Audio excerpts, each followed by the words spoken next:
Assalamualaikum warahmatullahi wabarakatuh. Perkenalkan, nama saya Anissa Aturrahma dengan NIM 21021020565 dan teman saya. Baik, perkenalkan nama saya Naila Yunia Sabila. Kami dari kelompok 8 ingin menyampaikan hasil pembelajaran dari kami tentang perkembangan sosial emosi pada anak usia dini. Baik, perkenalkan nama saya Naila Yunia Sabila.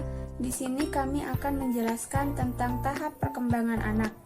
Anak usia dini adalah individu yang perkembangan dan pertumbuhannya sangat pesat.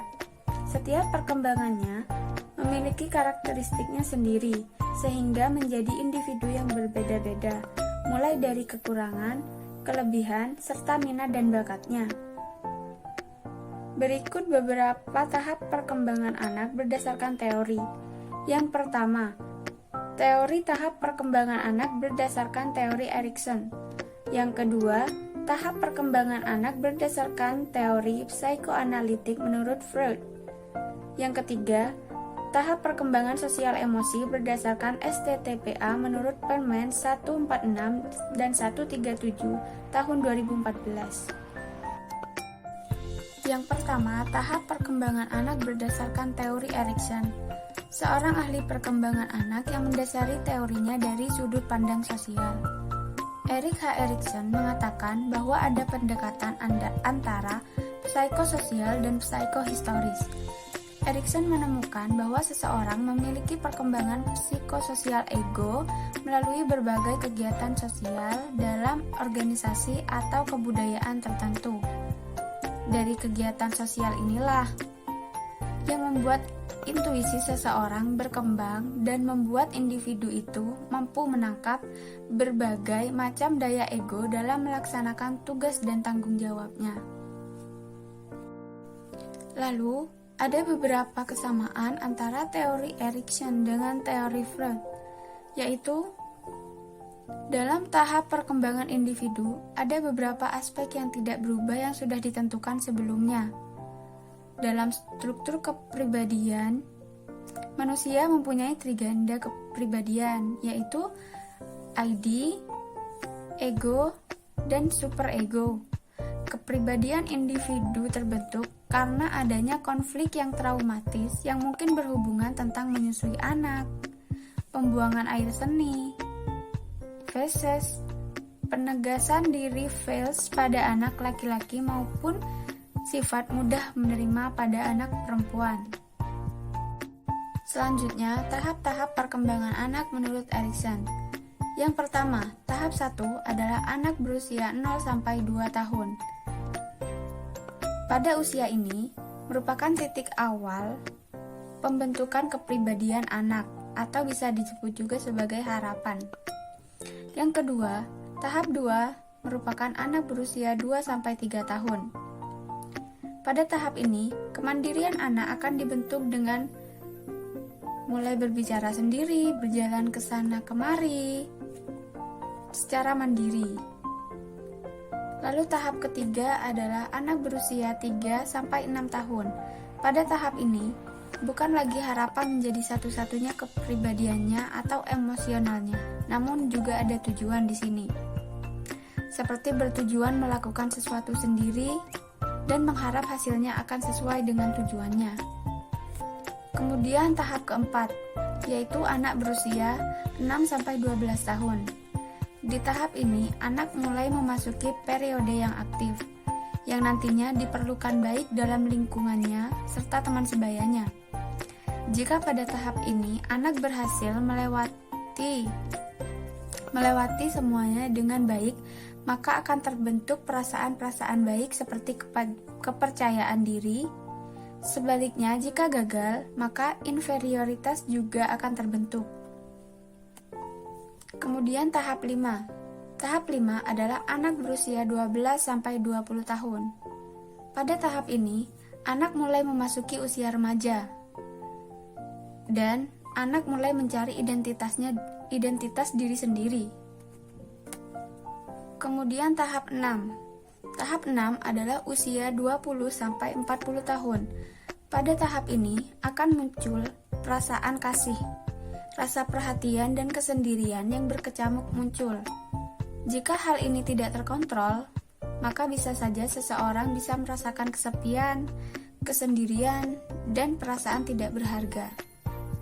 Kemudian tahap ke-8, yaitu usia 40-65 tahun. Pada tahap ini, usia tidak lagi mengenai pencarian jati diri atau perkembangan emosional, melainkan tentang pengabdian akan kegiatan yang ada, dengan menjadi produktif dalam hubungan sosial, lingkungan maupun lingkungan keluarga masing-masing. Pada masa ini, biasanya konflik yang akan timbul adalah kreativitas atau keturunan. Di sini saya akan melanjutkan pembahasan dari Naila. Saya akan membahas tentang tahap perkembangan anak berdasarkan teori psikoanalitik menurut Freud atau Freud Psychosexual Stage. Teori psikoanalisis menurut Sigmund Freud adalah sebuah teori yang menjelaskan tentang perkembangan dan kepribadian.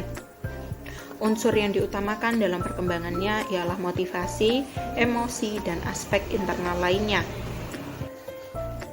Di antara teori psikoanalisis pada zaman itu, teori Freud ini bisa dikategorikan sebagai teori yang baru. Freud mengemukakan bahwa kesadaran adalah sebagian kecil dari kehidupan mental setiap individu, sedangkan sebagian besarnya adalah alam tidak sadar. Freud memandang manusia sebagai makhluk deterministik, di mana pada dasarnya manusia ditentukan oleh kekuatan irasional, kekuatan alam bawah sadar, dorongan biologis, dan insting pada saat berusia 6 tahun awal kehidupannya. Freud bukan hanya tokoh dalam psikoanalisis, tapi dia juga tokoh yang berpengaruh pada bidang-bidang lainnya, antara lain antropologi, sastra, filsafat, ilmu politik, dan kesenian. Menurut Freud, tingkatan dalam kesadaran manusia itu ada 3. Yang pertama sadar atau conscious, yang kedua prasadar atau preconscious, dan tidak sadar atau unconscious. Selanjutnya ada tahap-tahap perkembangan anak menurut Sigmund Freud. Tahap yang pertama yakni fase oral, di mana usia lahir sampai dengan 18 bulan, perkembangan anak yang paling sensitif yakni bagian mulut mereka. Biasanya kan anak bayi itu memasukkan apapun ke dalam mulut mereka. Nah, pada fase itulah di mana mereka itu sedang mengidentifikasi apakah yang ia masukkan ke dalam mulut itu tadi makanan yang bisa dimakan, bisa dicerna atau tidak. Yang kedua ada fase anal, usia 18 bulan sampai dengan 3 tahun. Pada fase bagian ini, bagian tubuh yang sensitif ialah bagian anal. Yang ketiga ada fase falis, usia 3 sampai 6 tahun. Pada usia ini bagian tubuh yang sensitif adalah bagian kelamin. Yang keempat ada fase laten, usia 6 tahun sampai dengan pubertas. Pada fase ini dorongan dalam hal seks itu muncul dan bersifat laten atau menekan. Yang terakhir ada fase genital, terjadi saat individu itu usia pubertas hingga lanjut. Pada masa ini individu itu sudah bisa dikatakan bahwa organ reproduksinya itu sudah matang atau siap untuk bereproduksi. Selanjutnya tahap perkembangan anak berdasarkan STTPA menurut Permendikbud nomor 146 dan 137 tahun 2014. Permendikbud nomor 146 tahun 2014 ini tentang kurikulum PAUD yang bertujuan untuk mendukung perkembangan peserta didik pada anak usia dini secara optimal. Berbagai rangsangan harus dimulai sejak dini karena stimulasi itu yang akan mengembangkan berbagai potensi yang dimiliki oleh anak. Lalu ada menurut Permendikbud nomor 137 tahun 2014 menjelaskan tentang standar nasional PAUD yang mencakup STTPA. Tahap perkembangan anak berdasarkan STTPA ini dibagi menjadi 4. Yang pertama, kompetensi inti 1 atau KI 1. Kompetensi ini bertujuan untuk menumbuhkan sikap spiritual dari anak.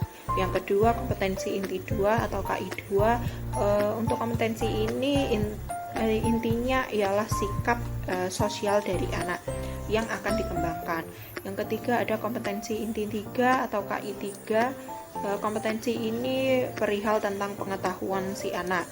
Yang keempat, ada kompetensi inti 4 atau KI 4. Kompetensi ini berisikan tentang meningkatkan keterampilan pada anak. Sesuai dengan struktur KI 1 yang menjelaskan tentang rancangan pencapaian anak mengenai kesadarannya akan agama yang dimilikinya atau sikap spiritualnya. KI 2 mencerminkan kecerdasan sosial emosional sebagai sikap dan perilaku anak dalam mengenal lingkungannya. KI 3 menggambarkan pencapaian anak dan kemampuan membaca, matematika, bahasa, natural, dan seni mereka.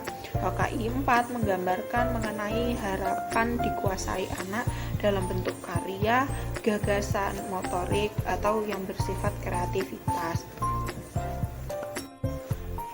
Menurut STTPA, tahap perkembangan anak dalam kemampuan sosial emosionalnya, standar pencapaiannya ialah minimal harus mencakup 6 ruang lingkup, yakni nilai agama, moral, kognitif, bahasa, fisik motorik, sosial emosional, dan seni. Keenam ruang lingkup tadi menjadi acuan. Nah, kompetensi dasar sosial emosional itu meliputi tentang kesadaran diri yang memperlihatkan kemampuan anak mengenal perasaan diri serta mampu menyesuaikan diri dengan orang lain. Yang kedua, tentang rasa tanggung jawab, di mana anak mulai mengetahui kewajiban masing-masing, lalu menaati peraturan yang ada serta bertanggung jawab atas perilakunya untuk kebaikan dirinya sendiri.